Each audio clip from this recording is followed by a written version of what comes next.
करते हैं ना तो व्यक्ति कभी जीवन में दुखी हो ही नहीं सकता।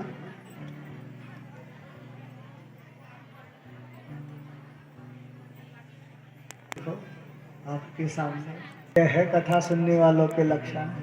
बोलो जय माता दी। आज जीव दुखी है ना। व्यक्ति दुखी है, उसका मूल कारण क्या है? यही है बस मूल कारण, और कुछ नहीं है। बोलो जय माता दी।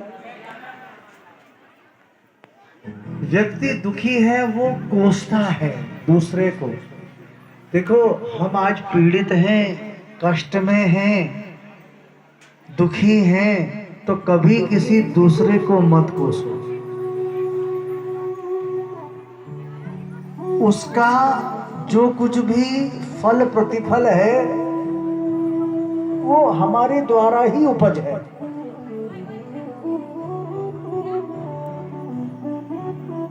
और देवी भागवत यही शिक्षा देता है साहब।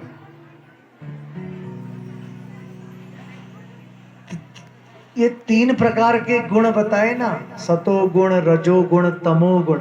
ये तीनों गुण प्रत्येक व्यक्ति में है। देखो, सतयुग में जैसी प्रवृत्ति थी, जैसी साधना थी, जैसे लोग थे, जैसा उनमें भाव था, वो धीरे धीरे त्रेता में आने से वो भाव थोड़ा कम हुआ, फिर द्वापर में आने से और कम हो गया, और कलयुग में आने से महाराज जी बिल्कुल ही समाप्त हो गया। केवल 1% है। सतयुग में चारों चीजें, चारों पुरुषार्थ अपने आप में महत्व रखते थे। धर्म, अर्थ, काम, मोक्ष, ये चारों पुरुषार्थ अपने आप में एक विशेष महत्वता थी। लेकिन धीरे धीरे समय परिवर्तन हुआ। ये कलयुग में धर्म और मोक्ष तो बिल्कुल भूल गए लोग। धर्म और मोक्ष क्या होता है ये सब भूल गए। केवल अर्थ और काम, बस 2 ही पुरुषार्थ रह गए हैं। धन कमाना और धन खर्च करना, और काम, कामनाएं और भोग विलास, बस इतना ही है और कुछ नहीं। 2 पुरुषार्थ स्वाहा। सतयुग में प्रवृत्ति थी, मानसिक चिंतन उनका बड़ा तीव्र था। एक बात बताऊं, जब सूत जी ने ये देवी भागवत सूत जी नैमिषारण्य में श्रवण करा रहे हैं, और कितने हैं पता है? कितने लोग हैं? 88,000। अच्छा, 88,000 कितने होंगे? 1 लाख में 12 ही तो कम हुए। और देखो, उस समय ये माइक व्यवस्था नहीं थी। उस समय ये माइक व्यवस्था नहीं थी। उस समय तो केवल एक बरगद का छांव है, एक पेड़ है, उस पेड़ के नीचे सूत जी बैठे। आज भी कभी नैमिषारण्य जाओ, वहां पर आज भी सूत गद्दी है, व्यास गद्दी है। ये जो सत्यनारायण का व्रत कथा हम लोग पढ़ते हैं ना पंडित जी, इसकी रचना व्यास जी ने वही नैमिषारण्य में बैठ के की। मैं नैमिषारण्य में भागवत कथा कर चुका हूं, इसलिए बता रहा हूं। 8 दिन का प्रवास किया और 2 बार वहां पर हमने कथा की है। सभी पुराणों का उद्गम ही नैमिषारण्य से हुआ है। तो वहां पर जब सूत जी ने कथा श्रवण कराई होगी शौनक ऋषियों को, तो महाराज जी उस समय ये कोई लाउड स्पीकर, ये कोई माइक, ये चीजें कुछ नहीं थी।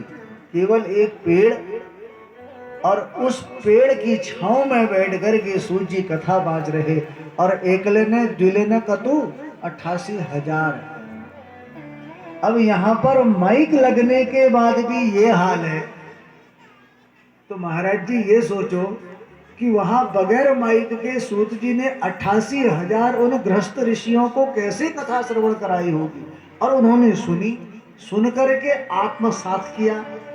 आत्मसात करने के बाद आज भी तपोनिष्ठ के रूप में वही विद्यमान है, और तब तक विद्यमान है जब तक पुनः सतयुग नहीं आ जाता, किसी ना किसी रूप में है वही।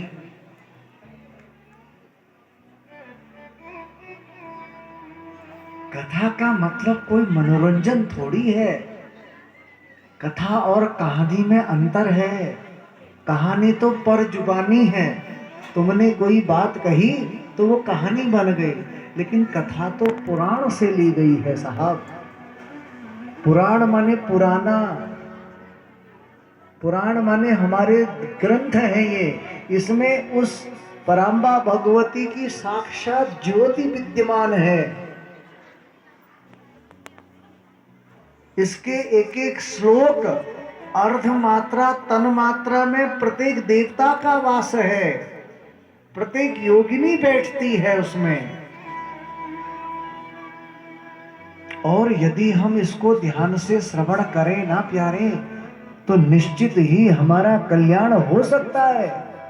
हम कभी पीड़ित नहीं रह सकते।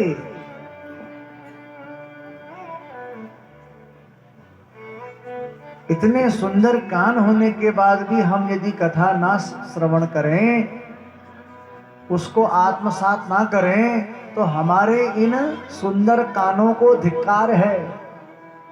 तुलसीदास जी कहते हैं, ध्यान देना, बड़ा सुंदर भाव है। जिन हरि कथा सुनहि नहीं काना, जो इन कानों से भगवान चर्चा, भगवत सत्संग, देवी महिमा नहीं सुनते,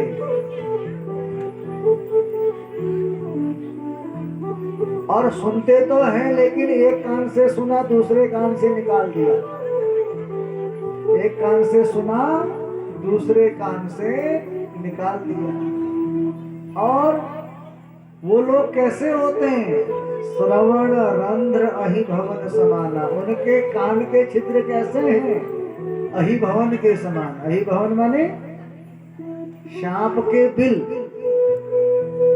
सांप का बिल होता है, उसको अहि भवन कहा जाता है। एक कान से सुना दूसरे कान से निकाल दिया, या जो सुनता ही नहीं है उसी को अहि भवन कहा गया।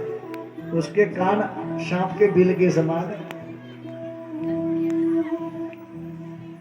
और जो भगवान की कथा को सुनकर के हृदय में आत्मसात करता है, उसके साथ तो सदा भगवान रहते हैं, वह पराम्बा भगवती निवास करती है साहब। इन सभी कथाओं का मूल क्या है? कि जीव एक रूपता में रहे, कि हे मनुष्य, तू कुछ सीख, अपना आत्म कल्याण कर। शरीर का कल्याण तो हो जाता है, शरीर को सुंदर वस्त्र चाहिए, सुंदर खाने को चाहिए, सुंदर रहने को चाहिए, यही तो शरीर को चाहिए, और क्या चाहिए। लेकिन शरीर के भीतर जो मेन चीज है, उसकी तृप्ति कैसे हो? उसके लिए तो महाराज जी सत्संग ही चाहिए, भजन ही चाहिए, धर्म ही चाहिए।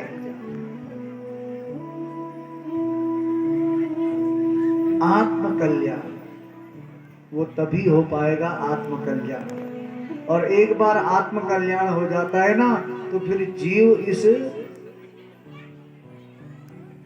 जीवन चक्र से मुक्त हो जाता है। बोलो जय माता।